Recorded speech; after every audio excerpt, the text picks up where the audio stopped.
खुशामदीद नाजरीन, मैं हूँ आपका प्यारा फैज आलम द ह्यूमनिस्ट मुर्तद। तो नाजरीन, हाल ही में मैंने एक कम्युनिटी पोस्ट किया है जिसमें लिखा है, चर्चिल ने कहा था आजाद हो भी गए तो भी हिंदुस्तानी अपना देश नहीं चला सकते, लेकिन आज एक हिंदुस्तानी के हाथ में ब्रिटेन की कमान है। उस पर कुछ लोगों ने कहा, अबे फैजू, ऋषि सुनक हिंदुस्तानी नहीं बल्कि ब्रिटिश है। तो मैं उनसे कहना चाहूंगा, ऋषि सुनक की नेशनैलिटी चाहे ब्रिटिश हो, लेकिन ओरिजिनली वो इंडियन है, क्योंकि उनके दादा परदादा हिंदुस्तान के आजाद होने से पहले हिंदुस्तान को छोड़कर चले गए थे। तो इस लिहाज से वो एक ब्राउन इंडियन है, ना कि व्हाइट ब्रिटिश। लेकिन आज हम ऋषि सुनक और ब्रिटेन की बात क्यों कर रहे हैं? क्योंकि जो कुछ भी ब्रिटेन के अंदर हुआ, क्या किसी इस्लामिक मुल्क के अंदर किसी काफिर को, किसी मुशरिक को, किसी बुत परस्त को वहाँ का वजीर या फिर किसी ऊंचे ओहदे पर कोई जगह दी जा सकती है? तो आज हम इसी के बारे में बात करेंगे। तो आइए जानते हैं, समझते हैं, शुरू करते हैं बिना किसी अल्लाह का नाम लिए।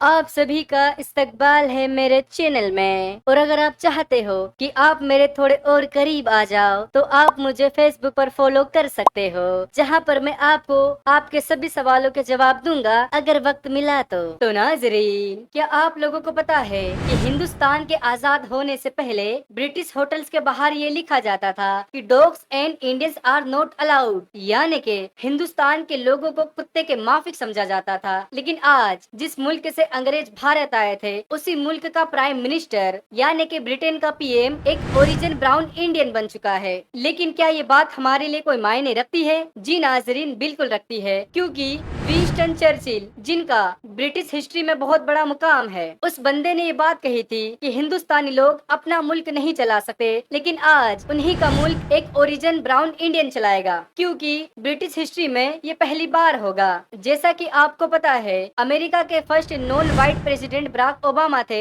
उसी तरह ब्रिटेन के first non white prime minister Rishi Sunak हैं। लेकिन नाजरीन, क्या हमें इस बात पर खुश होना चाहिए? बिल्कुल नहीं, क्योंकि ऋषि सुनक ब्रिटिश हैं और वो जो कुछ भी करेंगे अपने मुल्क के लिए करेंगे। लेकिन ऋषि सुनक का एग्जाम्पल पूरी दुनिया के लिए है और पूरी दुनिया को इस पर सोचना चाहिए। और क्या सोचना चाहिए वो हम आपको बताएंगे, क्योंकि ऋषि सुनक एक origin Indian plus brown plus Hindu है। लेकिन आज तक जो ब्रिटेन के प्राइम मिनिस्टर रहे हैं वो origin British plus white plus Christian थे। लेकिन फिर भी ब्रिटेन के लोगों ने ऋषि सुनक की काबिलियत को देखते हुए ऋषि सुनक को चुन लिया। लेकिन क्या किसी इस्लामिक मुल्क के अंदर ये पॉसिबल है कि कोई बंदा, चाहे वो अपने ही मुल्क का क्यों ना हो, अगर वो काफिर है, अगर वो मुशरिक है, अगर वो बुत परस्त है, तो क्या उसे ये हकूक मिल सकते हैं? बिल्कुल नहीं। लेकिन क्यों नहीं मिल सकते? इसके पीछे की क्या वजह है? जब से तलवार छोड़ी तो काफिर हैवी हो गया आप लोगों पर।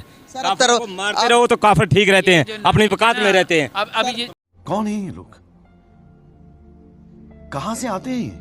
ओ, तो ये है असली वजह। अगर आपने काफिरों को, अगर आपने मुशरिकों को उनके हकूक दे दिए, तो हो सकता है वो तरक्की में, वो काबिलियत में आपसे आगे निकल जाएं और आप पर हुकूमत कर लें। इस लिहाज से आपको हमेशा उन्हें दबा के रखना है, चाहे खुद की ऐसी तैसी क्यों ना हो जाए, क्योंकि यही सुन्नत है। चाहे कुछ भी हो जाए, किसी इस्लामिक मुल्क के अंदर, किसी काफिर में, किसी मुशरिक में कितनी ही काबिलियत क्यों ना हो, वो बंदा कितना ही अच्छा क्यों ना हो, लेकिन वहाँ के ऊंचे से ऊंचे पद पर सिर्फ और सिर्फ मोमिन जाएगा, और वो भी वो मोमिन जिसके फिरके की तादाद सबसे ज्यादा हो।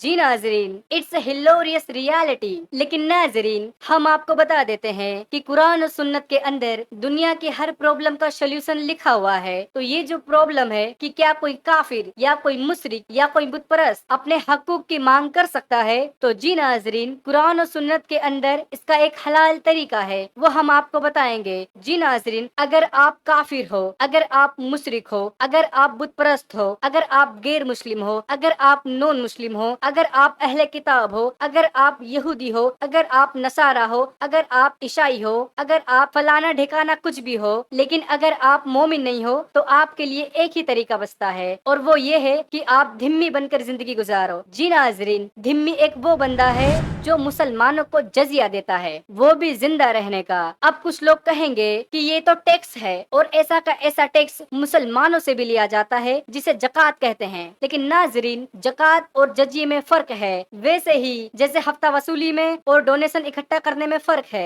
जकात डोनेशन का नाम है जो आपके काम आएगा, दीन के काम आएगा। लेकिन जजिया एक धिम्मी को यानी कि एक गैर मुस्लिम को अपने जिंदा रहने की कीमत चुकानी है। तो आई होप कि आप सभी ने इस चीज को समझा होगा कि इस्लाम लोगों को कितना हकूक देता है।